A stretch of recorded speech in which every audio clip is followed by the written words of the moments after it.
Okay बच्चा party यहाँ पे ना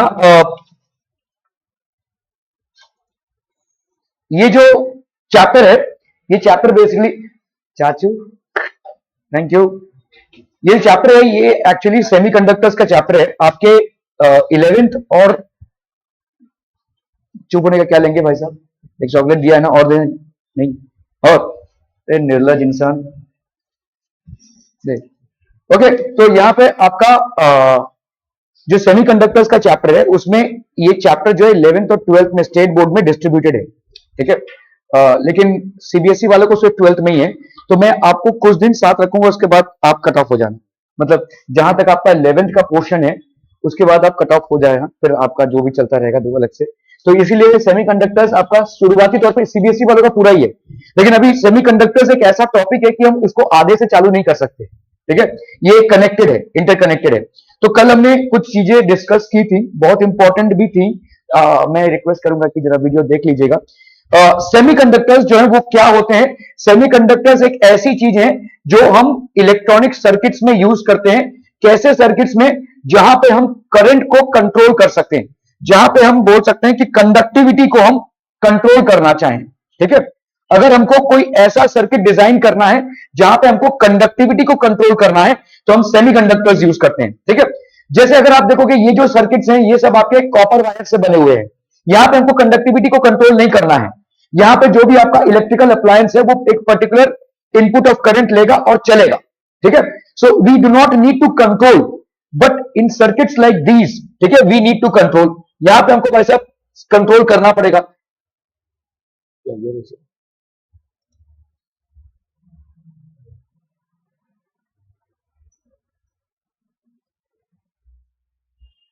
सो in circuits like this we need to control, ठीक है। ये जो सर्किट्स हैं इन पे हमको कंट्रोल करना पड़ेगा, तो इस कंट्रोल को करने के लिए हमें सेमीकंडक्टर्स जरूरत पड़ती है, ठीक है। तो जैसे आपका कंप्यूटर हो गया, लैपटॉप हो गया, यहां पे हम सेमीकंडक्टर्स लगाते हैं, ठीक है।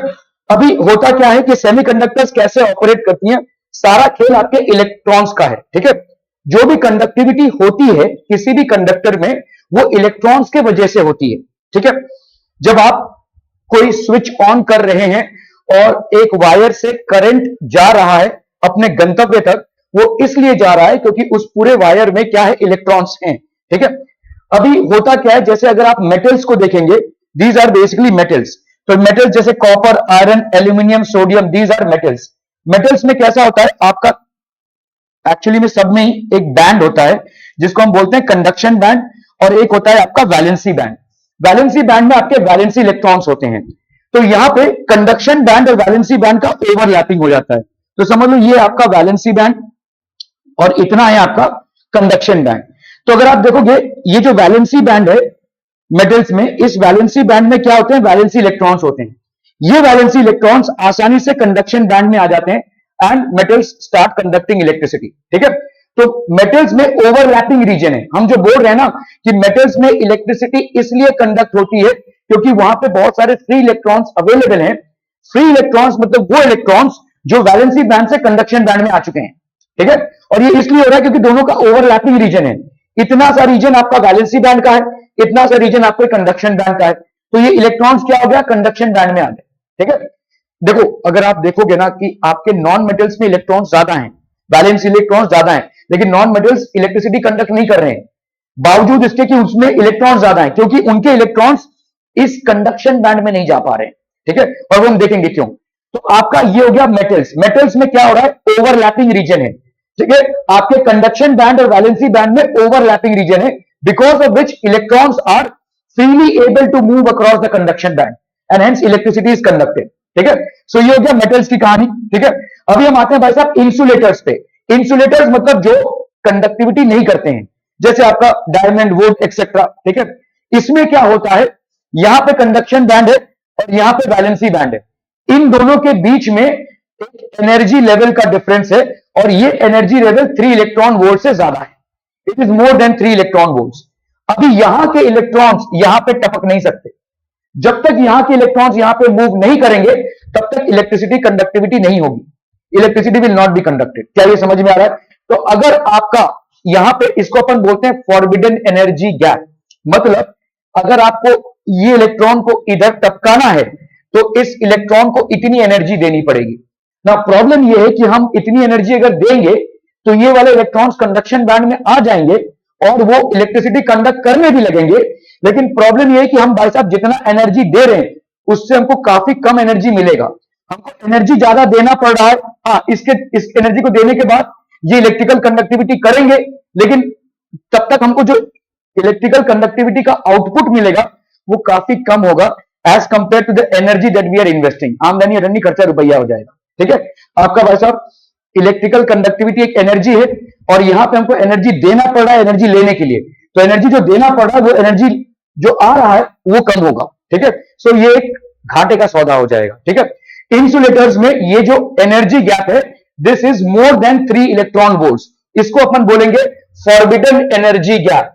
This is known as forbidden energy gap. This is more than 3 electron volts. ठीक है, अगर हम सेमीकंडक्टर्स देखते हैं जैसे आपका सिलिकॉन, जर्मेनियम, ठीक है, गैलियम, आर्सेनिक, ये सब आपके सेमीकंडक्टर्स हैं।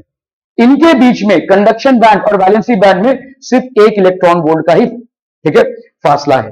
क्या ये समझ में आ रहा है? ठीक है, सो दीज, तो इसका मतलब क्या हो गया कि यहां पे जो इलेक्ट्रॉन्स हैं उसको अगर हमने इतनी सी एनर्जी दे दी तो वो टपक से इधर टपक जाएंगे और ये वैसा इलेक्ट्रिकल कंडक्टिविटी करने लगेंगे।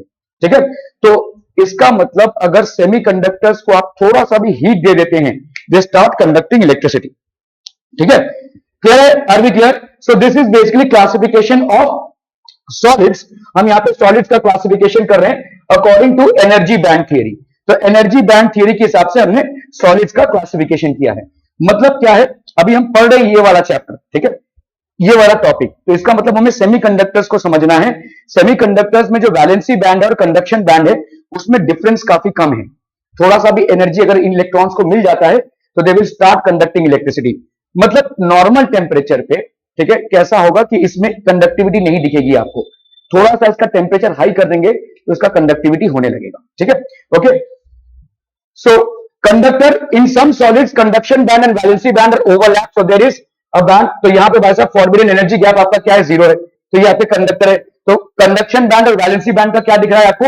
ओवरलैपिंग दिख रही है। ठीक है, तो यहां पे फॉरबिडन एनर्जी गैप कितना है? 0 है। Due to this a large number of electrons are available for electron conduction and therefore its resistivity is low. Resistivity आप याद कीजिए क्या होता है? Resistance is equal to resistivity into L by A। ये अगर कम होगा तो रेजिस्टेंस भी कम होगा और इसका मतलब आपका करंट भी ज्यादा जाएगा या कंडक्टिविटी भी ज्यादा होगी।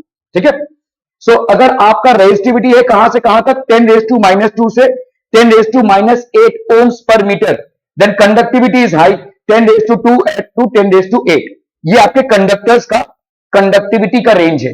कंडक्टिविटी क्या होती है भाई साहब? Conductivity is what? Conductivity is 1 upon resistivity, या रेजिस्टिविटी को हम क्या लिख सकते हैं? 1 upon conductivity.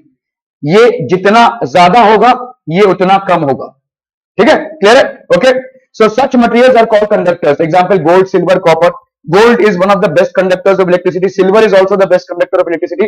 However, since these elements are very costly, hence we do not use them in order to make conductors. We use copper, which is cheaply available, in order to make electrical conductors. ठीक है? Now, in some solids, the energy gap is very large. तो अगर energy gap आपका more than 3 electron volts का हो जाए, किसमें? आपके वैलेंसी बैंड में और कंडक्शन बैंड में अगर आपका एनर्जी गैप मोर देन 3 इलेक्ट्रॉन वोल्ट्स का हो जाए तो हम उसको बोलेंगे इंसुलेटर। अभी भाई साहब कोई स्कोप नहीं है इस इलेक्ट्रॉन का कंडक्शन बैंड में जाने का। ठीक है, so this will become an insulator. क्या हो गया रे बाबा? ठीक है, so this is going to become an insulator. So in some solids energy gap is large, so in conduction band there are no electricity and so no electrical conduction is possible. Here energy gap is so large that electrons can not be easily excited from the valency band to conduction band by any external energy। तो यहां पे electrons का excitation होगा ही नहीं from valency band to conduction। ठीक है, such materials are called as insulators। हम इनको भाई साहब insulators बोलेंगे। ठीक है, सो आपका भाई साहब यहां पे अगर देखोगे insulators R is more than, बाद में हम देखेंगे ये वॉट पर मीटर है, but these are known as insulators। in some solids a finite small band energy gap exists। यहां पे भाई साहब देखो less than 3 electron volt अगर फॉरबिडन एनर्जी गैप की वैल्यू होगी between the conduction band and valency band, it will behave as a semiconductor. ठीक है, अगर 3 इलेक्ट्रॉन वोल्ट से नीचे का वैल्यू है so it will behave as a semiconductor. ठीक है, okay, so So due to this small band gap, some electrons can be thermally excited. मतलब अगर इस एलिमेंट को आप थोड़ा सा थर्मल एक्साइटेशन देते हैं, थोड़ी सी थर्मल एनर्जी देते हैं, so these electrons can be moved from the conduction band to the valency band to the conduction band. ये इजीली कवर हो सकता है, ठीक है, can move to the conduction band and, और यही हमको चाहिए. देखो प्रॉब्लम क्या है कि यहां पे आप चीजों को कंट्रोल नहीं कर सकते. आपने अगर इसको किसी सर्किट के साथ जोड़ दिया, अगर आपने इसको किसी सर्किट के साथ जोड़ दिया तो धनाधन इलेक्ट्रिसिटी जाएगी. आप चीजों को कंट्रोल नहीं कर सकते. अगर आपको कंट्रोल करना है कि नहीं इतना ही करंट मुझे जाना है, ठीक है, तो आप चीजों को कंट्रोल नहीं कर सकते, क्योंकि यहां पे फ्री इलेक्ट्रॉन्स इजीली अवेलेबल है. जैसे आपने सर्किट को कनेक्ट किया, धनाधन इलेक्ट्रिसिटी कंडक्ट होगा. यहां पे आप चीजों को कंट्रोल कर सकते हैं. डिपेंड करता है आप कितनी एनर्जी इस पर्टिकुलर एलिमेंट को दे रहे हैं, उतना ही कंडक्शन होगा. क्या ये समझ में आ रहा है? This is the reason why we use semiconductors. आज जमाना सेमीकंडक्टर्स का है भाई साहब. जिस कंट्री के पास जितने ज्यादा सेमीकंडक्टर्स अवेलेबल हैं, उसका डेवलपमेंट भी उतना ज्यादा ही होगा टेक्निकली. और सेमीकंडक्टर्स का यूज सिर्फ कंप्यूटर्स में नहीं होता है, सारे सर्किट्स में होता है. इनफैक्ट आपके डिफेंस सर्किट्स में सबसे ज्यादा होता है, ठीक है. सबसे ज्यादा आपका मिलिट्री यूज है आपके सेमीकंडक्टर्स का. अगर आप देखोगे आज की तारीख में, Taiwan is a country which is one of the largest producers of semiconductors, and China is trying to exercise control over Taiwan. Taiwan एक ऐसा कंट्री है, मतलब चाइना एक ऐसा कंट्री है, वो कभी भी सामने सामने वॉरफेयर नहीं करेगा. बहुत कम लड़ाइयां लड़ी है उसने, लेकिन वो कंट्रोल एक्सरसाइज करता है, ठीक है. इसके आजू बाजू उसके सारे शिप्स ऐसे सेल हो रहे हैं, उसको सब मालूम है कि इसका प्रोडक्ट कहां जा रहा है, किसके पास जा रहा है. तो ये कैसा है, मतलब नजर खाए हुए है उसके ऊपर. और छोटी सी कंट्री है चाइना के लिए, भाई साहब इसको ओवरटेक करना कोई बड़ी बात नहीं है. लेकिन आज की तारीख में इतने ज्यादा मात्रा में सेमीकंडक्टर्स ताइवान ने प्रोड्यूस किया है कि उसका ये प्रोडक्शन ही उसके लिए खतरा बन गया है, ठीक है. China is trying to overtake. खैर ये तो जियोपॉलिटिक्स की बातें हो गई, लेकिन यहां पे सेमीकंडक्टर्स मतलब क्या हो गया, आपका एक ऐसा चीज जो जिसको आप कंट्रोल कर सकें, जिसकी कंडक्टिविटी को आप कंट्रोल कर सकें, ठीक है. So that is the main purpose of using a semiconductor. तो आपके एलिमेंटल सेमीकंडक्टर्स क्या हो गया भाई साहब, जो एलिमेंट से बने होते हैं, बहुत ज्यादा एक्सटेंसिवली यूज होता है आपका सिलिकॉन. प्राइमरी आपका सिलिकॉन यूज होता है. आप देखोगे जैसे बिल गेट्स का जो माइक्रोसॉफ्ट का जो पूरा जो वैली है या जो कॉलोनी है जो यूएस में, उसका नाम ही है सिलिकॉन वैली, ठीक है. तो उसका नाम सिलिकॉन वैली इसलिए है क्योंकि आपके कंप्यूटर के जितने भी इंटरनल सर्किट्स हैं, सब में सिलिकॉन यूज होता है, ठीक है. ओके. कंपाउंड सेमीकंडक्टर, तो इनऑर्गेनिक, मतलब जो इनऑर्गेनिक जैसे कैडमियम सल्फाइड, ठीक है, ये सब आपके इनऑर्गेनिक सब्सटेंसेस हैं, ठीक है. ऑर्गेनिक में आपके ये सब आते हैं. इस पे अभी भी रिसर्च चल रहा है, इसका बहुत ज्यादा यूज नहीं हुआ है, ठीक है. ऑर्गेनिक पॉलीमर्स, इसका भी चल रहा है, मतलब इसका कंपैरेटिवली ज्यादा यूज है, लेकिन ऑर्गेनिक सेमीकंडक्टर्स उतने ज्यादा मात्रा में अभी भी यूज नहीं हो रहे जितना इनऑर्गेनिक एलिमेंटल या आपके कंपाउंड वाले सेमीकंडक्टर्स यूज हो रहे हैं, ठीक है. ओके. सो आपका भाई साहब, जैसे हमने उस दिन देखा कि यार यहां पे सोडियम अगर हम देखेंगे तो सोडियम का जो इलेक्ट्रॉनिक कॉन्फ़िगरेशन है, the total number of electrons in sodium is 11, which can be expressed as 1s square, 2s square, 2p6 and 3s1. तो ये वाला ऑर्बिटल कंप्लीटली फिल्ड है. देखो ये हो गया आपका 1s बैंड, ये कंप्लीटली फिल्ड है. क्यों कंप्लीटली फिल्ड बोलेंगे, क्योंकि पॉलीज एक्सक्लूजन प्रिंसिपल के हिसाब से आपके कोई भी दो इलेक्ट्रॉन्स का इलेक्ट्रॉनिक एड्रेस सेम नहीं हो सकता, ठीक है. आपका भाई साहब प्राइमरी क्वांटम नंबर है, एजीम्यूथल क्वांटम नंबर है, मैग्नेटिक क्वांटम नंबर है, फाइनली स्पिन क्वांटम नंबर है. ये चार क्वांटम नंबर्स किसी भी इलेक्ट्रॉन के सेम नहीं हो सकते, ठीक है. अगर यहां तक भी सेम कहानी बनी तो फाइनली यहां पे डिफरेंस आ जाएगा, क्योंकि यहां पे एक का होगा प्लस हाफ और दूसरे का होगा माइनस हाफ. एक अगर क्लॉकवाइज रिवॉल्व कर रहा होगा, दूसरा एंटी क्लॉकवाइज घूम रहा होगा, ठीक है. तो इस एक्सक्लूजन प्रिंसिपल के चलते आपका मैक्सिमम नंबर ऑफ इलेक्ट्रॉन्स एक ऑर्बिटल में कितना हो सकता है, 2, ठीक है. 2 से ज्यादा हो ही नहीं सकता, क्योंकि अगर समझ लो आपने तीसरा इलेक्ट्रॉन ठूंसने की कोशिश की तो उसका हो जाएगा प्लस हाफ, है ना. Plus half minus half, plus half minus half, plus half minus half. एक का क्लॉकवाइज, दूसरे का एंटी क्लॉकवाइज. तो अगर ये दोनों तो फिर सेम हो जाएंगे, फिर पॉली का एक्सक्लूजन जो प्रिंसिपल है वो इनवैलिड हो जाएगा. समझ में आ रही है. तो इसका मतलब किसी भी ऑर्बिटल में 2 इलेक्ट्रॉन से ज्यादा नहीं हो सकते, और 2 इलेक्ट्रॉन्स भी ऑपोजिट स्पिन्स के होंगे, ठीक है. ऑपोजिट स्पिन्स के होंगे, इसीलिए उनका जो इलेक्ट्रॉनिक कॉन्फ़िगरेशन होगा या एड्रेस होगा वो अलग अलग होगा, ठीक है. That is Pauli's exclusion principle. तो इसका मतलब एक capacity of N orbital is maximum of 2 electrons, चाहे वो 1s हो, चाहे 2s हो, 3s हो, 3p हो. 3p में भी आपके आपके 3 ऑर्बिटल्स, 3 खांचे होंगे जिसमें 2-2 का इलेक्ट्रॉन होगा। ओके, तो हम आते हैं पहले इसमें 1s में, किसका? सोडियम का। ठीक है, सोडियम के 1s में भाई साहब 2 है, तो ये कंप्लीटली फिल्ड है। ठीक है, 2s में, इसमें भी भाई साहब 2 इलेक्ट्रॉन्स है, कंप्लीटली फिल्ड है। 3s 2p में, 2p भाई साहब आपका इस तरीके का हो जाएगा, है ना, ये हो गया आपका 2p। तो 6 इलेक्ट्रॉन्स की कैपेसिटी है इसकी और 6 इलेक्ट्रॉन्स भाई साहब हैं, तो ये भी आपका क्या हो जाएगा? Completely filled.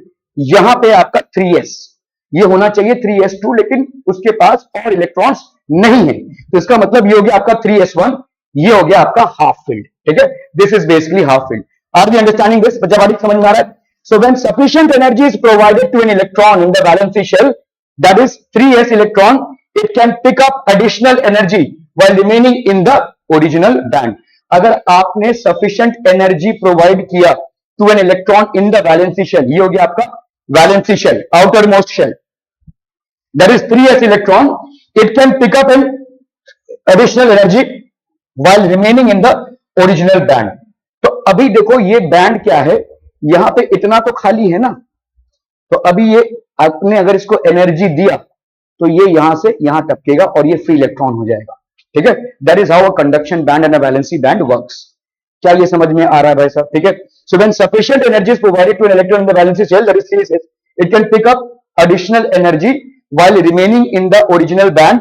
The additional energy is in the form of kinetic energy and the drift of the electron constitute an electronic current। तो यहां पे करंट फ्लो होने लगेगा। ठीक है, समझ में आ रहा है ये? तो अगर मैं बोलूं आपसे कि कोई ऐसा एलिमेंट है, जैसे अगर किसी एलिमेंट में आपके 2 इलेक्ट्रॉन्स जो ऑर्बिटल में होने चाहिए, अगर वो है, तो क्या वो सेमीकंडक्टर बनने का स्कोप रख सकता है? देखो यहां पे क्या बोला जा रहा है कि अगर आपका बैंड खाली हुआ तभी तो इलेक्ट्रॉन्स यहां पे टपक कर कंडक्टिविटी होगी। तो मैं आपसे ये पूछ रहा हूं कि अगर किसी एलिमेंट का 2 इलेक्ट्रॉन्स का रिक्वायरमेंट पूरा हो रहा है उसके ऑर्बिटल का, will it have a scope to display properties like that of a semiconductor? नहीं। जैसे समझ लो कैल्शियम है, कैल्शियम का वैसा एटॉमिक नंबर कितना है? 20। चलिए भरते जाइए भाई साहब, 1s², 2s², 2p6, 6 2 8 8 2 12। ठीक है, फिर आपका आ जाएगा 3s² 12 और 6 2 8 8 2 10 10 2 12। ओके, फिर 3p6, फिर 4s² है ना भाई, याद है कि नहीं? 1s, 2s, 2p, 3s, 3p, 3d और फिर आ गया आपका 4s, 4p, है ना? तो ये 1s, तो ये 2 electrons, 2s, 2s², 2p6 and 3s², 2p6 and 3s², कितना हो गया? 6 7 8 9 10 11 12। फिर आ गया आपका भाई साहब 3p6, 12 + 6 18 और ये 20। तो आपका लास्ट क्या आ रहा है? 4s²। ये आपका वैलेंसी शेल हो गया, इसमें 2 इलेक्ट्रॉन्स भरे हैं। कितना इसका कैपेसिटी है? 2 इलेक्ट्रॉन्स का। तो क्या यहाँ पे खाली जगह है? नहीं है। तो क्या ये कभी भी एज अ सेमीकंडक्टर बिहेव कर सकता है? Answer is no. It can behave as a conductor but not as a semiconductor. ठीक है, ओके ओके। सो भाई साहब आपका इंपॉर्टेंट टर्म्स, तो conduction band at or near absolute zero of temperature, the empty energy band above the valency band is called the conduction band। तो conduction band होता क्या है? ठीक है, at about absolute zero, absolute zero मतलब कौन सा टेम्परेचर होता है? -273। ठीक है, -273 केल्विन, जो अटेनेबल नहीं है। देखो एब्सोल्यूट जीरो जो है एक मिस्ट्री है। ठीक है, कोई भी सब्सटेंस अपना गैसियस फॉर्म ऑफ एग्जिस्टेंस उस टेम्परेचर पे नहीं रख सकता। -273 ये एक थियोरेटिकल वैल्यू है बेसिकली।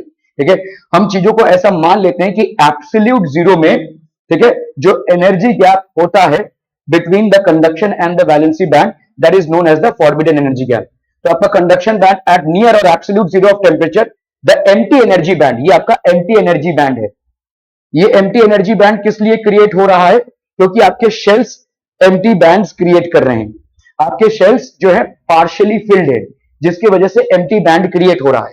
ठीक है, तो ये हो गया आपका कंडक्शन बैंड। ठीक है, सो एट मीन और absolute zero of temperature, the empty energy band above the valency band is called the conduction band.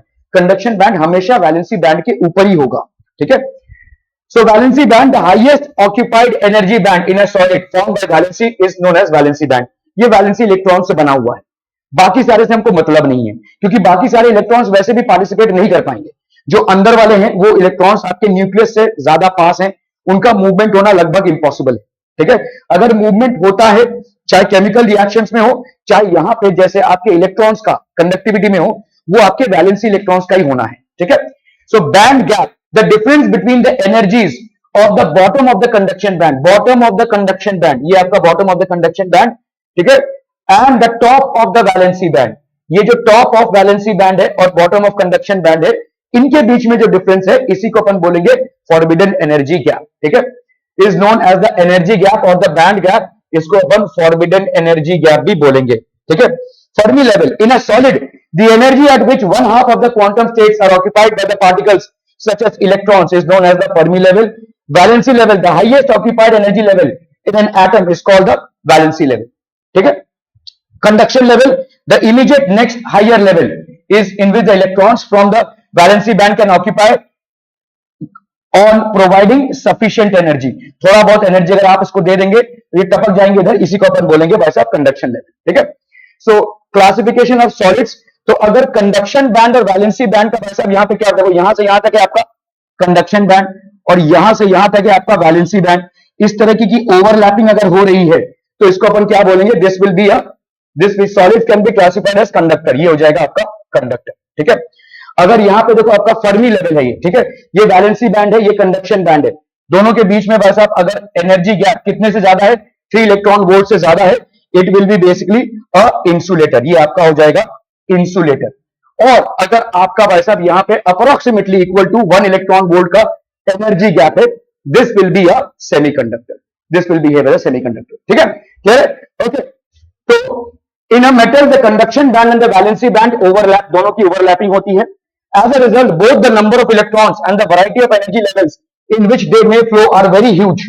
An electron can shift to a higher energy state, absorb energy from the field and participate in electrical conduction when there is an external electric field present. अगर आपने भाई साहब एक external electric field दे दिया उस element को, तो conduction valency band से कंडक्शन बैंड में इजीली इलेक्ट्रॉन्स ट्रांसफर होकर उस कंडक्टिविटी को सपोर्ट करेंगे। अगर क्या हो रहा होगा, अगर आपका वैलेंसी बैंड और कंडक्शन बैंड में ओवरलैपिंग है तो। ठीक है, the forbidden energy gap between the conduction band and the valency band of a semiconductor is fairly small, मतलब इसको हम इजीली कवर कर सकते हैं। थोड़ा सा हीट अगर हमने सेमीकंडक्टर को दे दिया तो वैलेंसी बैंड से इलेक्ट्रॉन टपक कर कंडक्शन बैंड में पहुंच सकते हैं, और अगर पहुंच गए तो कंडक्शन चालू हो जाएगा। ठीक है, so this is of the order of 1 electron volt. At room temperature, some of the electrons near the top of the valency band acquire thermal energy greater than and move into the conduction band. तो कभी कभी बिना heat दिए भी थोड़ा बहुत जो electrons हैं वो सेमीकंडक्टर्स के पहुंच जाते हैं कंडक्शन बैंड में। हर बार आपको एनर्जी देनी पड़े ऐसा जरूरी नहीं है, थोड़े बहुत इलेक्ट्रॉन्स वहां तक पहुंच जाते हैं, लेकिन वो काफी नहीं है कंडक्टिविटी करने के लिए। ठीक है, when an electric field is applied across these electrons can thus take part. An insulator has a very wide energy gap. इसका जो एनर्जी गैप है it is more than 3 electron volts. Thermal energy at room temperature even energy due to strong electrical field are much lesser than 3 electron volts to transfer any electron from the valency band to the conduction band. ठीक है, चलो भाई साहब, okay okay okay.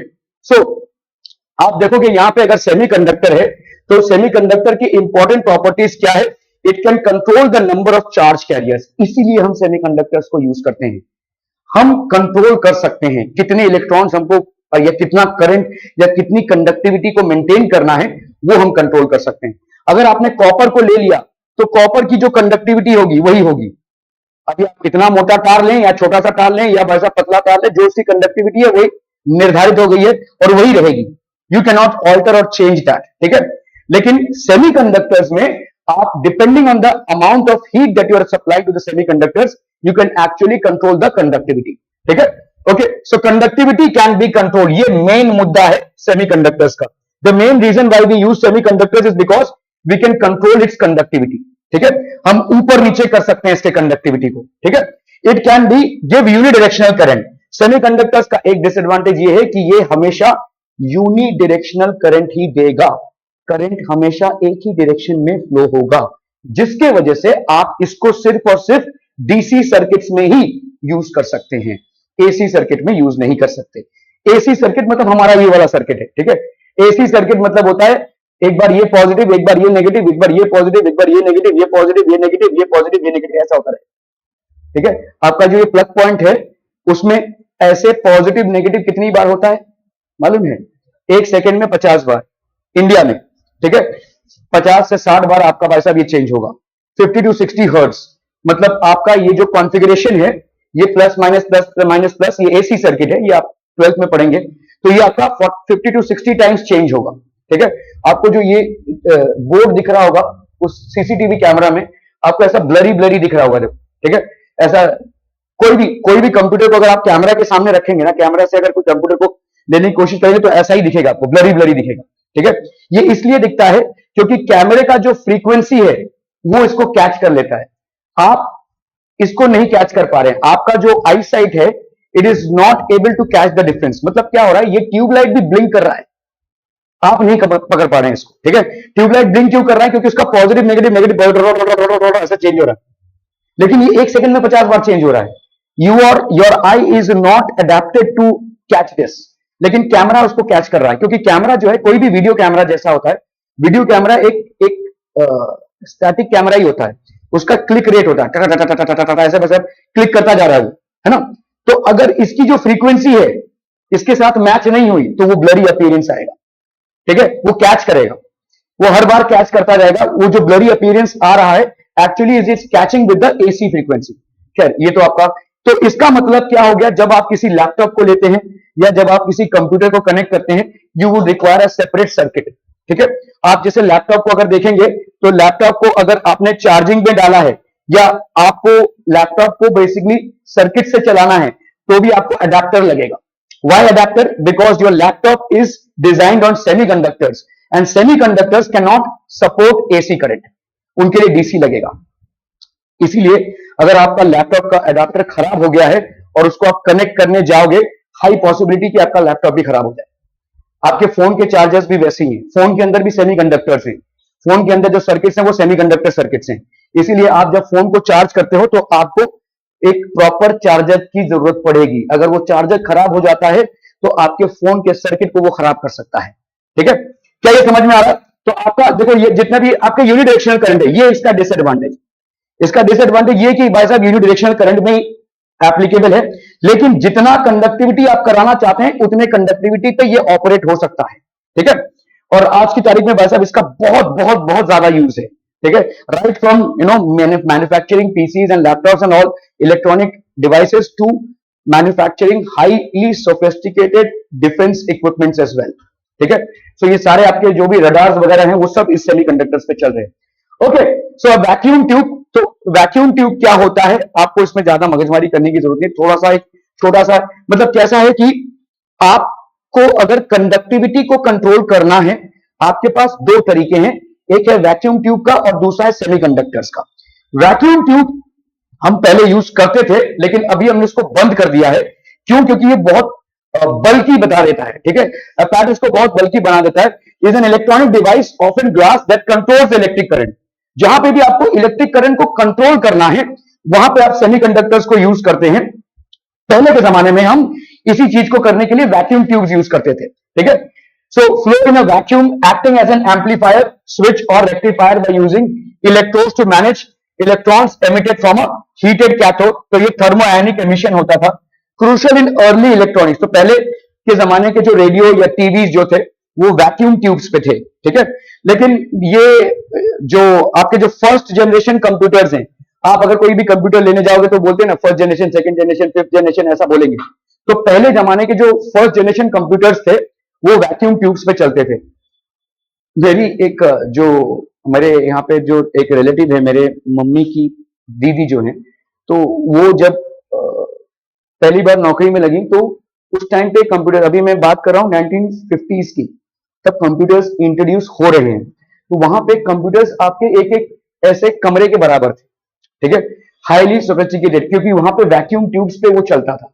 और vacuum tubes एक बहुत बड़ा apparatus, बहुत बल्कि बना देता है। किसी भी चीज को अगर आप वैक्यूम ट्यूब से ऑपरेट करेंगे तो बहुत बल्कि हो जाएगा। फिर धीरे धीरे धीरे धीरे भाई साहब आपके वर्जन आते गए। ओके, सो ये फर्स्ट जनरेशन कंप्यूटर्स में यूज होता था।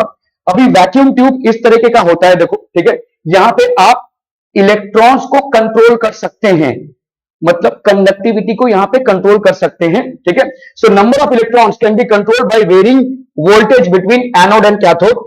Electron can flow in only one direction, जो सेमीकंडक्टर्स में होता है, कैथोड से anode. Vacuum is created because electron can collide with air molecules and lose its energy. तो आपको भाई साहब एक वैक्यूम क्रिएट करके रखना पड़ता है ताकि एयर मॉलिक्यूल्स के साथ इलेक्ट्रॉन का कोलिजन ना हो और वो अपनी एनर्जी बर्बाद ना करें। ठीक है, ओके। सो ये आपका वैक्यूम ट्यूब का जो डिसएडवांटेज है उसी ने हमको सेमीकंडक्टर की खोज करवाई है। ठीक है, तो वैक्यूम ट्यूब्स क्या होता है भाई साहब, बल्की इन साइज। अभी भाई साहब अगर बल्की इन साइज होंगे तो आप जो भी डिवाइस इससे बनाएंगे वो भी बड़े बड़े होंगे भाई साहब। जैसे मैंने आपको अभी एग्जांपल दिया, उस जमाने में एक कंप्यूटर मतलब इतना बड़ा बड़ा कंप्यूटर होता था। ठीक है, एक पूरा एक वॉल के बराबर कंप्यूटर होता था। आज की तारीख में अभी आपने देखा रहेगा कि अभी उस टाइम की बात नहीं कर रहा हूं मैं, समझ लो तो एक कंप्यूटर आपने ऐसा वाला देखा है, वो सफेद वाले बड़े बड़े। ठीक है, अभी देखो स्लिम एंड ट्रिम हो गया है। ठीक है, अभी धीरे धीरे और छोटे वर्जन भी आ जाएंगे। मोबाइल आपका ऑलमोस्ट एक कंप्यूटर ही तो है। ठीक है, सो आपको छोटे वर्जन मिलते जा रहे हैं। सो ये सेमीकंडक्टर्स का कमाल है। ठीक है, otherwise they would have still been bulky. So they are bulky in size. Vacuum tubes, vacuum creation is challenging. हम इतने ज्यादा एयर या एटमॉस्फेयर से घिरे हुए हैं कि हमको किसी भी चीज को अगर वैक्यूम का एनवायरनमेंट प्रोवाइड करना है वो नेक्स्ट टू इम्पॉसिबल है। एक बहुत बड़ी इंडस्ट्री चलती थी घड़ी को रिपेयर करने की इंडस्ट्री। और वो इंडस्ट्री कैसी होती थी पहले के जमाने में, जो आपके पेंडुलम वाले क्लॉक्स होते थे पहले के जमाने में, तो ये पेंडुलम जो चलता रहता था वो ये वाला जो खांचा होता था, ये वाला जो चेंबर होता था वो वैक्यूम होता था। क्योंकि अगर वैक्यूम रहेगा तो पेंडुलम जो है वो पूरे जीवन भर वैसे ही चलता रहेगा, कोई डैम्पिंग नहीं होगी। ठीक है, एक पेंडुलम का अगर कोई डैम्पिंग नहीं होगा वो चलता रहेगा। इसमें थोड़ा सा भी अगर हवा घुस गया तो इसकी डैम्पिंग हो जाएगी, घड़ी बंद पड़ जाएगी। ठीक है, तो आपको रिपेयर के लिए इसको ले जाना पड़ता था। फिर वो जो मैकेनिक होता था वो उसको फिर से सील करके फिर से इसके हवा को निकाल के फिर से वैक्यूम वाला कंडीशन क्रिएट करता था ताकि इसकी वैसी स्मूथ अपीयरेंस आए। तो इसीलिए कोई भी ऐसा apparatus जिसमें आपको वैक्यूम झक मार के क्रिएट करना है वो बड़ा ही अनमेंटेनेबल हो जाता है। उसको मेंटेन करना बहुत मुश्किल हो जाता है, हवा कहीं ना कहीं से घुसी जाएगी वैसे उसमें। ठीक है, तो ये हो जाता है आपका। ठीक है, आपने देखा आप जब ट्रेन में सफर करते हो, जब आप एसी में बैठे हुए या कोई भी विंडो है, बाहर चाय वाला चाय चाय बेच रहा है, थोड़ा थोड़ा आवाज सुनाई देता है आपको? नहीं सुनाई देना चाहिए, क्योंकि आपका ये जो विंडो पेन है और ये जो विंडो पेन है उसके बीच में प्रॉपरली वैक्यूम होना चाहिए, उसमें वैक्यूम होना चाहिए, तभी तो आपका बाहर का आवाज नहीं सुनाई देगा। लेकिन फिर भी आपको सुनाई देता है, मतलब थोड़ा बहुत एयर घुस गया है। समझ में आ रहा है ये? ठीक है, so that is what happens. It's very difficult to actually maintain an environment of vacuum. Operates at high power, operates at high voltage, low life and less reliability. इसकी लाइफ भी लो होती है और इसका रिलायबिलिटी भी less होता है। इतने भारी भरकम इंस्ट्रूमेंट को आप लेकर घूमते रहे। ठीक है, ओके। सो इसीलिए सेमीकंडक्टर का एवोल्यूशन हुआ और सेमीकंडक्टर इन सारे अपॉर्चुनिटीज को कवर करता है। ठीक है, so it can control the number of charge carriers. तो आपके यहां पे चार्ज कैरियर्स दो टाइप के होते हैं, एक होता है इलेक्ट्रॉन्स और दूसरे होते हैं होल्स, जिनको हम पॉजिटिव चार्ज बोलते हैं। अगर किसी जगह से, समझ लो यहां पे एक इलेक्ट्रॉन है। ठीक है, अभी कोई एटम है या कोई क्रिस्टलाइन स्ट्रक्चर है, यहां पे इलेक्ट्रॉन्स हैं ऐसा। ठीक है, या नेगेटिव चार्जेस हैं, ये आपका वैसा नेगेटिव चार्ज। समझ लो ये वाला नेगेटिव चार्ज यहां से गायब हो गया। ठीक है, गायब हो गया। जैसे ही कोई नेगेटिव चार्ज अपनी जगह से चला जाता है तो उसकी जगह पे ऑटोमेटिकली पॉजिटिव चार्ज क्रिएट हो जाता है। इसका मतलब यह नहीं है कि वहां पे कोई पॉजिटिव चार्ज आया है। The deficiency of an electron is a natural occurrence of a positive charge. समझ में आ रहा है? जो कहीं से भी अगर इलेक्ट्रॉन जाता है तो वहां पे पॉजिटिव चार्ज आना ही आना है। ठीक है, आएगा नहीं कहीं से, लेकिन positive charge by default create हो जाएगा और इसी को हम यहां पे होल्स बोलते हैं। ठीक है, so the opposite of electrons are known as holes. यहां पे आपके पॉजिटिव चार्ज कैरियर्स नहीं बोलेंगे, हम बोलेंगे holes and electrons. So electrons and holes are the charge carriers. क्या ये समझ में आ रहा है? Okay, it can control the number of charge carriers like electrons and holes. Conductivity can be control, तो यहां पे हम कंडक्टिविटी को कंट्रोल कर सकते हैं। It can give unidirectional current, तो ये जो आपके सेमीकंडक्टर्स होते हैं ये आपके यूनिडायरेक्शनल करंट दे सकते हैं। तो आपका जो वैक्यूम जो क्रिएट कर रहा था, vacuum tubes, semiconductors have the same potential of creating the same type of environment. Are we getting this? क्या ये समझ में आ रहा है? बहुत बढ़िया भाई साहब। So number of electrons can be controlled by varying voltage between anode and cathode. ठीक है, इलेक्ट्रॉन्स कैन फ्लो, एक हो गया भाई साहब, कहां फिर से आ गया, बल्कि इन साइज। ओके, सेमीकंडक्टर्स ये सब आपके पास है। तो इन 1930s solid state semiconductors were discovered in which the charge carriers, that is electrons and holes, can be varied with supplying heat. तो आप अगर हीट सप्लाई करते हैं, कितना हीट एनर्जी आप दे रहे हैं, उसके हिसाब से आपका इलेक्ट्रिकल कंडक्टिविटी होगा. समझ में आ रहा है ये? ठीक है. आपने देखा कि you will have to give heat because there is a certain amount of gap between the conduction band and the valency band. You want these electrons from the valency band to switch on to the conduction band so that electrical conductivity can be restored. In order to do this, you will have to cover this forbidden energy gap. In order to cover this forbidden energy gap, you will have to supply some amount of energy. Okay? So in 1930s, solid state semiconductors were discovered in which the charge carriers, that is electrons and holes, can be varied with supplying heat, incident of light, applying voltage. अलग अलग तरीके से आप इस energy gap को cover करते हैं. कहीं पे आप थर्मल एनर्जी से कवर करते हैं, कहीं पे आप पोटेंशियल अप्लाई करके कवर करते हैं, और कहीं पे आप भाई साहब लाइट से भी कवर कर सकते हैं, लाइट एनर्जी से भी. तो ये जो फॉरबिडन एनर्जी गैप है, जहां से आपके वैलेंसी बैंड से इलेक्ट्रॉन्स कंडक्शन बैंड में एक सेमीकंडक्टर में मूव हो रहे हैं, ये जो एनर्जी को कवर करने का तरीका है, ये थर्मल भी हो सकता है, ये पोटेंशियल डिफरेंस के वजह से भी हो सकता है, या लाइट एनर्जी से भी आप इसको क्रिएट कर सकते हैं. ठीक है. ओके. सो आपके सेमीकंडक्टर्स जो इवॉल्व हुए 1930s में, उसका मेन एडवांटेज क्या है over vacuum tubes? They are smaller in size. इसीलिए जितना ज्यादा सेमीकंडक्टर्स यूज होता गया, उतना ही हमारे जो इलेक्ट्रॉनिक गैजेट्स हैं, जो सेमीकंडक्टर्स पे ऑपरेट होते हैं, उनका साइज भी छोटा होता गया, है ना. पहले बड़े बड़े कंप्यूटर से भाई साहब अभी स्लिम एंड ट्रिम लैपटॉप्स हो गए हैं, आपके फोन्स हो गए हैं, टैबलेट्स हो गए हैं. So these are very small in size because we have replaced the vacuum tubes with semiconductors. ठीक है. Okay. No vacuum or heating required. तो यहां पे भाई साहब नो कोई वैक्यूम की जरूरत नहीं है, क्योंकि वैक्यूम मेंटेनेंस ये एक बहुत हेडेक का काम है. ठीक है. Operates at low power low voltage. Low power और लो वोल्टेज में ये ऑटोमेटिकली ऑपरेट हो जाएगा, जो वैक्यूम ट्यूब्स में नहीं हो रहा था.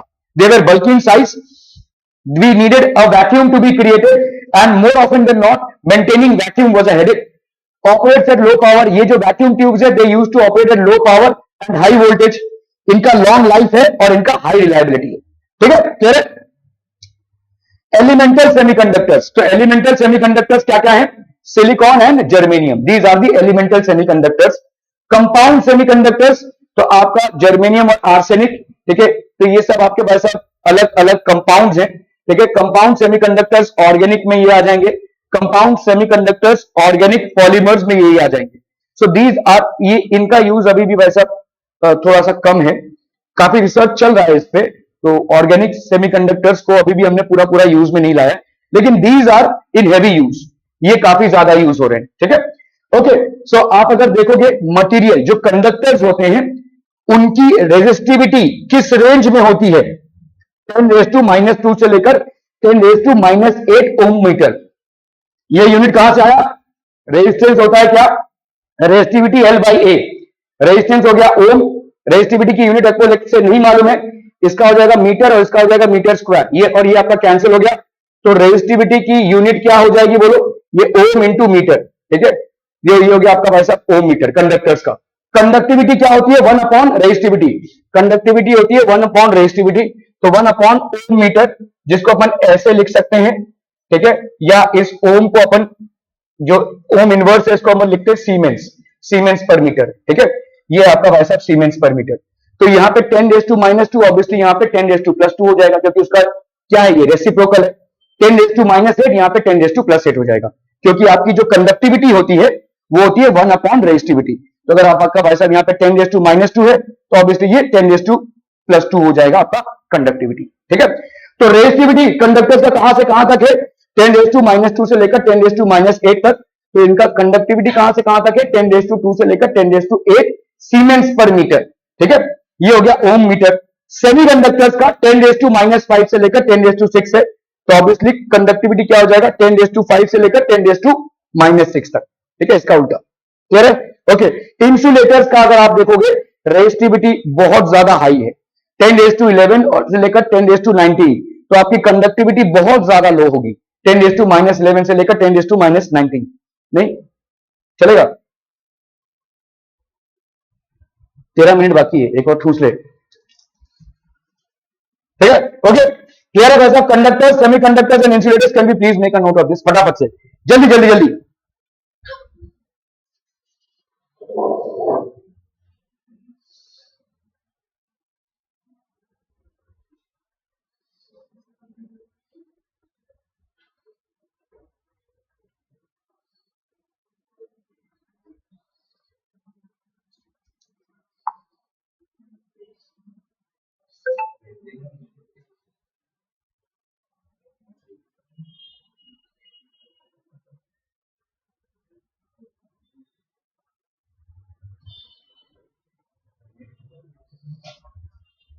डन है? जल्दी जल्दी जल्दी फटाफट।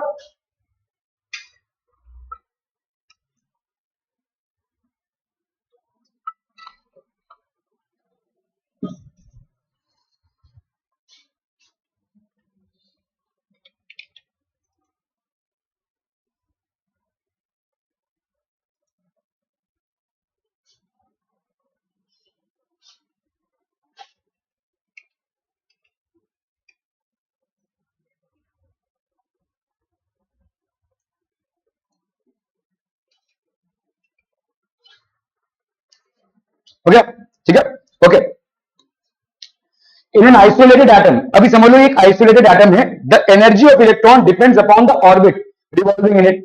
अभी देखो जैसे समझ लो ये हाइड्रोजन, कोई भी एटम है समझ लो, यहाँ पे उसका न्यूक्लियस है, ये आपका भाई साहब के शेल हो गया, एल शेल हो गया, एन शेल हो गया, and so on and so forth. ठीक है, ये हो गया भाई साहब let's say n is equal to 1, ये हो गया n इज इक्वल टू, ये हो गया भाई साहब आपका क्या n इज इक्वल टू 1, ये हो गया n is equal to 2 and so on and so forth. ठीक है, तो अगर आइसोलेटेड एटम है, मतलब समझ लो एक पूरा सैंपल है सोडियम का या किसी, उसमें से आपने एक एटम को बाहर रख दिया।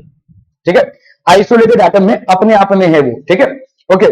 सो in an isolated atom the energy of an electron depends upon the orbit it is revolving इन। ठीक है, तो एनर्जी डिपेंड करेगा उस ऑर्बिट पे जिसपे वो रिवॉल्व कर रहा है। ठीक है, समझ लीजिए भाई साहब यहाँ पे आपका आइसोलेटेड एटम है। ठीक है, तो एनर्जी लेवल्स आपके डिस्टिंक्टली दिखेंगे ऐसे। ठीक है, -13.6 इलेक्ट्रॉन वोल्ट, -3 डिस्टर्ब करा तेरे को हथियार वगैरह है, आज ही निपटा दे। ठीक है, -3.4 इलेक्ट्रॉन वोल्ट, -1.5 इलेक्ट्रॉन वोल्ट, -0. ये आपके पास एनर्जी लाइंस हो गए। ठीक है, so these are straight lines. ठीक है, ओके। तो आपका -3.4 ये हो गया आपका -13.6, ये हो गया -1.51, बोर्स मॉडल में है ये। ठीक है, so in isolated atom discrete energy levels are present. So अगर आपने किसी एटम को उसके समूहों से उठाकर अलग रख दिया, उसको अपन बोलेंगे आइसोलेटेड एटम। और ऐसे आइसोलेटेड एटम में एनर्जी लेवल ऐसे सेपरेट लाइंस की तरह दिखेंगे आपको। ठीक है, क्लियर है? Okay. So energy band containing valency electrons, the energy band refers the range of energies possessed by the valency electrons in A crystal. तो एक क्रिस्टल में बहुत सारे एटम्स होंगे और बहुत सारे एटम्स के बहुत सारे वैलेंसी इलेक्ट्रॉन्स होंगे। ये जो सारे वैलेंसी इलेक्ट्रॉन्स का एनर्जी है, ठीक है, जो एनर्जी बैंड रेफर्स टू, तो ये इसको अपन बोलेंगे वैलेंसी बैंड। तो वैलेंसी बैंड बेसिकली किससे बना है? सारे valency electrons in a crystal. ये आइसोलेटेड एटम का केस नहीं है। ठीक है, so energy band refers to the range of energies possessed by the valency electron. तो रेंज वैलेंसी इलेक्ट्रॉन्स का एक मिनिमम रेंज से मैक्सिमम रेंज तक ये इलेक्ट्रॉन्स आपको मिलेंगे। इस रेंज में इनकी अपने अपने एनर्जी के हिसाब से ये इलेक्ट्रॉन्स आपको मिल जाएंगे, और ये जो रेंज बन रहा है इससे बनता है वैलेंसी बैंड। ठीक है, एक पूरा समूचा ढांचा है किसी एलिमेंट का, बहुत सारे एलिमेंट्स हैं उसमें करोड़ों की तादाद में, हर एलिमेंट का वैलेंसी इलेक्ट्रॉन है, हर वैलेंसी इलेक्ट्रॉन का एक एनर्जी लेवल है। तो ये सारे वैलेंसी इलेक्ट्रॉन्स का मिनिमम से लेकर मैक्सिमम एनर्जी लेवल तक जो आपका रेंज बनता है, इससे बनता है आपका वैलेंसी बैंड। ठीक है, okay. The valency band electrons do not participate in electrical conductivity. बहुत जरूरी है इस चीज को समझना। Valency electrons never participate. When the valency electrons jump into the conduction band, then they participate. ठीक है, तो किसी चीज में अगर देखो, अगर इलेक्ट्रॉन्स, हम बार बार बोलते हैं ना भाई मेटल्स कंडक्टर्स हैं क्योंकि फ्री इलेक्ट्रॉन्स हैं। फ्री इलेक्ट्रॉन्स मतलब वैलेंसी इलेक्ट्रॉन्स नहीं है। Free electrons are the electrons which were of course a part of valency band, but now they are a part of conduction band. क्या ये समझ में आ रहा है? वरना वैलेंसी इलेक्ट्रॉन्स तो ज्यादा आपको नॉन कंडक्टर्स में मिल जाएंगे। ठीक है, so these valency band electrons do not participate in the electrical conductivity. For a particular crystal, the valency electrons require a certain amount of energy to get rid of the influence of nucleus. ठीक है, तो थोड़ा बहुत energy आपको देना ही पड़ेगा क्योंकि nucleus इनको पकड़ के रखा है। तो एक पर्टिकुलर एनर्जी आपको देनी पड़ेगी। They remain inside the crystal as free और कंडक्टिंग इलेक्ट्रॉन्स। तो ये वैलेंसी बैंड में इलेक्ट्रॉन्स हैं, ये एनर्जी गैप है, ये कंडक्शन बैंड है। ठीक है, इसको बस पकड़ के रखा है न्यूक्लियस ने। थोड़ा बहुत एनर्जी मिलेगा तो ये यहां पे टपक जाएंगे। क्या ये समझ में आ रहा है? ठीक है, so this is basically the conduction band. Conduction band क्या है भाई साहब? Energy band in which electrons ionize from atoms exist. Electrons ionize from atoms exist मतलब अभी ये इलेक्ट्रॉन्स जो है अपने न्यूक्लियर फोर्स से बिछड़ चुके हैं, इसलिए आयनाइज हो गए हैं, दे आर आयनाइज। ठीक है, तो ये पहुंच जाएंगे भाई साहब आपके कंडक्शन बैंड में। So this band, the energy band in which electrons ionize from atoms exist, तो ये हो गया आपका वैलेंसी बैंड और ये आपका conduction band. The band above valency band, तो वैलेंसी बैंड के ऊपर वाला बैंड जो है वो कंडक्शन बैंड है। Conduction band refers to the range of energies possessed by free electrons in a crystal। तो एक बार इलेक्ट्रॉन फ्री हो गया मतलब वो वैलेंसी बैंड से निकल चुका है। समझ में आ रहा है? वैलेंसी इलेक्ट्रॉन नहीं रहा अब, it is no longer a valency electron, वो अपने वैलेंसी बैंड से निकल चुका है और जैसे ही वो कंडक्शन बैंड में जाता है it becomes a free electron. Free electron is the one which can participate in conductivity. ठीक है, तो यहां पे आपका conduction band in free electron से बना होता है। इलेक्ट्रॉन्स मे और may not exist in conduction band, ऐसा हो सकता है कि इलेक्ट्रॉन्स आवे या ना भी रहे। ज्यादा करके मेटल्स में आपको इलेक्ट्रॉन्स मिलेंगे कंडक्शन बैंड में और इन्हीं को हम क्या बोलते हैं? Free electrons. इन्हीं की वजह से मेटल्स में कंडक्टिविटी होती है। ठीक है, conduction band electrons are responsible for electrical conductivity. Conduction band electron जिनको हम वैसा दूसरे नाम से क्या बोलते हैं? Free electrons, these are responsible for electrical conductivity. Are we making sense यार? बहुत बढ़िया भाई साहब। ओके, सो एनर्जी गैप, इन दोनों के बीच में जो गैप है उसको अपन बोलते हैं energy gap. The energy gap between the conduction band and the valency band is defined as, ध्यान से देखो, कंडक्शन बैंड का मिनिमम, कंडक्शन बैंड का मिनिमम मतलब ये वाला लेवल, ठीक है, ये हो गया कंडक्शन बैंड का मिनिमम, और वैलेंसी बैंड का मैक्सिमम, ये हो गया भाई साहब वैलेंसी बैंड का मैक्सिमम। इन दोनों के बीच में जो डिफरेंस है उसी को अपन क्या बोलेंगे? Energy gap. ठीक है, so energy gap is conduction band minimum minus valency band maximum.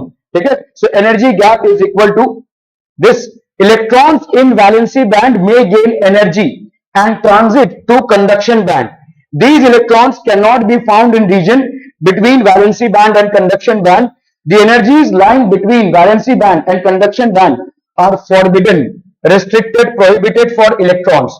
Thus there is an energy gap also known as forbidden energy gap. इसको अपन बोलते हैं forbidden energy gap।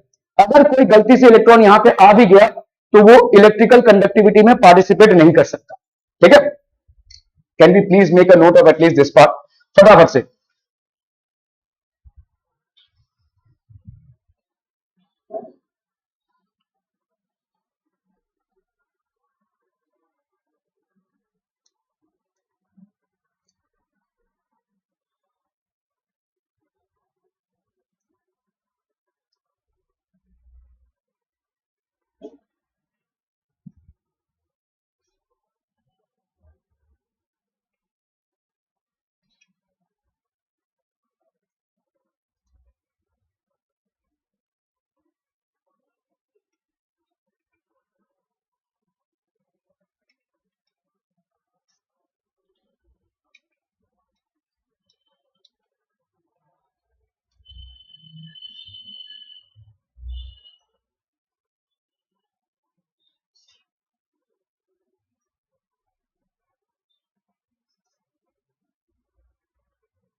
भाई साहब, okay, so electrons in valency band may gain energy and transit to conduction band.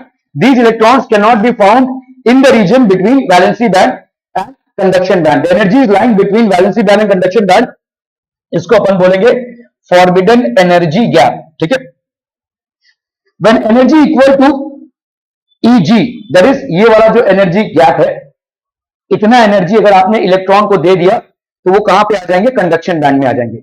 So when energy which is equal to the energy gap is provided, the electrons from the valency band jumps into the conduction band, leaving behind a hole equivalent to a positive charge। अगर एक electron इधर से इधर आ गया तो जैसे मैंने आपको बताया, deficit of an electron will automatically by default create a positive charge. ठीक है, इसको अपन बोलेंगे होल्स। ठीक है, और ये हो जाएंगे भाई साहब आपके इलेक्ट्रॉन्स, दीज आर इलेक्ट्रॉन्स। ठीक है, so the deficiency will create a positive hole. ठीक है, सो behind a hole equivalent to a positive charge having magnitude same as the electron in the valency band। तो जो भी इसका इलेक्ट्रॉन का charge अगर -1.6 इंटू 10 रेज टू -19 होता है, तो एक पॉजिटिव होल का charge 1.6 into 10 raise to -19 coulomb होगा। Are we clear? ठीक है, okay. So energy band structure comparison, तो इंसुलेटर्स में आपके कंडक्शन बैंड और वैलेंसी बैंड में कितने का डिफरेंस है? ठीक है, पूछ लिया बाबू ने खाना वाना खाया कि नहीं, पूछ लिया। अरे बाबू, ओके ठीक है। तो आपका एनर्जी गैप भाई साहब कितना हो गया? 3 इलेक्ट्रॉन वोल्ट से ज्यादा। क्या ये समझ में आ रहा है? ठीक है। कंडक्शन बैंड और वैलेंसी बैंड में अगर एनर्जी गैप मोर देन 3 इलेक्ट्रॉन वोल्ट्स का है, तो ये हो जाएगा आपका इंसुलेटर। ठीक है, जैसे डायमंड है आपका, देखो यहां पे दोनों के बीच में 6 इलेक्ट्रॉन वोल्ट का भाई साहब एनर्जी गैप है। It should be heated at high temperatures. अगर बहुत ज्यादा आप हाई टेम्परेचर में हीट करेंगे तब जाकर वो कंडक्टिविटी करेगा। ठीक है, अगर कंडक्शन बैंड और वैलेंसी बैंड में जो एनर्जी गैप है वो 3 इलेक्ट्रॉन वोल्ट से नीचे है, कहां से कहां तक? देखो, जैसे सिलिकॉन का 1.1 इलेक्ट्रॉन वोल्ट है, जर्मेनियम का 0.74 इलेक्ट्रॉन वोल्ट है, काफी कम है। मतलब टपक से इलेक्ट्रॉन वैसा इधर से उधर जा सकते हैं। So electrons on absorption heat from surrounding jumps from valency band to conduction band. Surrounding से थोड़ा बहुत हीट मिल गया तो ये वैलेंसी बैंड से कंडक्शन बैंड में जंप कर जाएंगे। ठीक है, participate in conduction, it also leaves a hole. ठीक है, तो इलेक्ट्रॉन भाई साहब जाएगा तो जहां से वो जाएगा ऑटोमेटिकली वहां पे क्या क्रिएट हो जाएगा? पॉजिटिव होल क्रिएट हो जाएगा। Deficiency of an electron will automatically create by default a positive charge. ठीक है, ओके। और अगर आपका कंडक्शन बैंड और वैलेंसी बैंड का ओवरलैपिंग है तो यहां तो जंप करने की भी जरूरत नहीं है, ये उनका ही इलाका है भाई साहब। ठीक है, so electron readily jumps from conduction band to valency band and participates in conduction. इसमें थोड़ा सा भी ऐसा आपने अगर इलेक्ट्रिक फील्ड अप्लाई कर दिया, you will see that it will start conducting electricity. ठीक है, are we clear on this? So these are 3 types of substances. Our purpose here is to understand this one. ठीक है, हमारा purpose यहां पे इसको समझने का है और इसी पे चैप्टर है। Which of the following statements is true? तू बताएगा। ठीक है, energy levels in crystal is always greater than their original energies in an isolated atom. Energy levels in a crystal, crystal मतलब भाई साहब देखो ऐसा क्रिस्टल है, बहुत सारे एटम्स हैं और इनमें से कोई एक एटम को हमने बाहर रख दिया, ये हो गया आइसोलेटेड एटम। तो energy levels in a crystal is always greater than the energy level in an isolated atom. क्या ये सही होगा? देखो ऑलवेज ग्रेटर नहीं होगा, हो सकता है ग्रेटर हो या हो सकता है स्मॉलर भी हो, दोनों भी हो सकता है। ठीक है, एनर्जी लेवल्स जो है वो किसी क्रिस्टल के एनर्जी लेवल्स जो है वो किसी आइसोलेटेड एटम के एनर्जी लेवल से ज्यादा भी हो सकते हैं या कम भी हो सकते हैं, बोथ आर पॉसिबल। ठीक है, तो greater is not a possibility.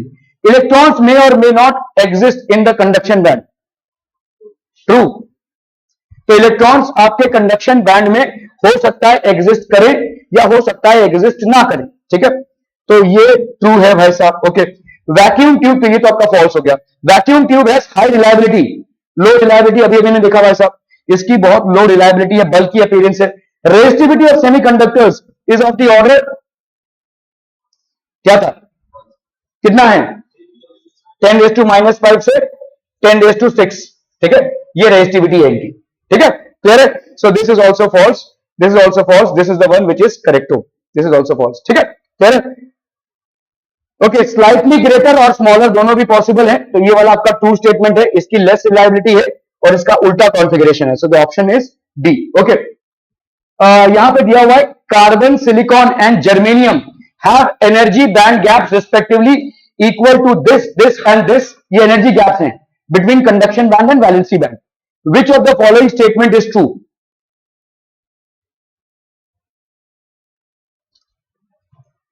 Periodic table में जाएंगे, पहले कौन आएगा? कार्बन, फिर उसके बाद सिलिकॉन, अच्छा जी, उसके बाद जर्मेनियम। ओके, इसका मतलब क्या है? पीरियोडिक टेबल में अगर आप जाएंगे तो आपको ऐसे दिखेगा। इसका मतलब क्या है? इसका मतलब यह है कि इसके वैलेंसी इलेक्ट्रॉन्स की दूरी न्यूक्लियस से ज्यादा है, इसके वैलेंसी इलेक्ट्रॉन से न्यूक्लियस की दूरी कम है और इसकी सबसे ज्यादा है। जितनी ज्यादा दूरियां बढ़ेंगी उतना ज्यादा फ्रीडम बढ़ेगा और उतनी ही ज्यादा आसानी से आप वैलेंसी बैंड से कंडक्शन बैंड में टपक सकते हैं। समझ में आ रहा है ये? ठीक है, यहां पे कोई इलेक्ट्रॉन वैलेंसी बैंड से कंडक्शन बैंड में जल्दी टपकेगा क्योंकि यहां पे valency electrons are far off. ठीक है, यहां पे थोड़ा सा न्यूक्लियस से पास है, यहां पे और ज्यादा पास है। ठीक है, जितना ज्यादा न्यूक्लियस से प्रॉक्सिमिटी होगी वैलेंसी इलेक्ट्रॉन्स की, उतना ज्यादा एनर्जी चाहिए रहेगा आपको उसको वहां से वहां तक टपकाने के लिए, इसका मतलब उसका एनर्जी गैप ज्यादा होगा। मतलब energy gap for carbon will be more than energy gap for silicon, and this will be more than energy gap for germanium. Are we understanding this? ये तो करना नहीं है रे, कौन ये वाला है ना, energy gap of carbon germanium, germanium आ गया बीच में तो भाई साहब, हाँ हाँ ये energy gap of carbon is more than silicon is more than germanium. क्या ये समझ में आ रहा है भाई साहब? ये हम सिर्फ पीरियोडिक टेबल को देखकर बता सकते हैं, ठीक है, पीरियोडिक टेबल को देखकर बता सकते हैं। यार देखो पीरियोडिक टेबल में आपका कार्बन, सिलिकॉन और ये जर्मेनियम ऐसा अरेंजमेंट है। वैलेंसी इलेक्ट्रॉन्स की दूरी तो हर बार जब पीरियोडिक टेबल में एक पीरियड नीचे जाते हैं तो एक शेल बढ़ जाता है, एक शेल बढ़ जाता है, मतलब वैलेंसी इलेक्ट्रॉन्स की दूरी न्यूक्लियस से बढ़ जाती है, मतलब उनका फ्रीडम बढ़ जाता है। ठीक है, क्लियर है? आप भाई साहब आपको अगर हॉस्टल भेज दिया जाए तो भाई साहब वो बाप रे बाप, आपके देखिए कैसे फर निकल आते हैं। तो जितनी ज्यादा दूरी बढ़ेगी आपके घर वालों से उतना ज्यादा आपका वैसा फ्रीडम बढ़ेगा, है ना। तो वैसे यहाँ पे भी है, जितनी ज्यादा दूरियां आपकी इलेक्ट्रॉन से बढ़ेगी न्यूक्लियस से उतना ज्यादा उनको मूव करना आसान हो जाएगा। ठीक है, so as the size of the atom increases the valency electrons will be further away from the nucleus and hence they can be ionized much easily. It means larger the size of the atom lesser will be the energy band gap. क्या ये समझ में आ रहा है बच्चा हमारी? Are we clear on this? Okay okay okay, ठीक है भाई साहब, ये थोड़ा सा लेंदी टॉपिक है, इसको अपन आगे कवर करेंगे। Thank you sir.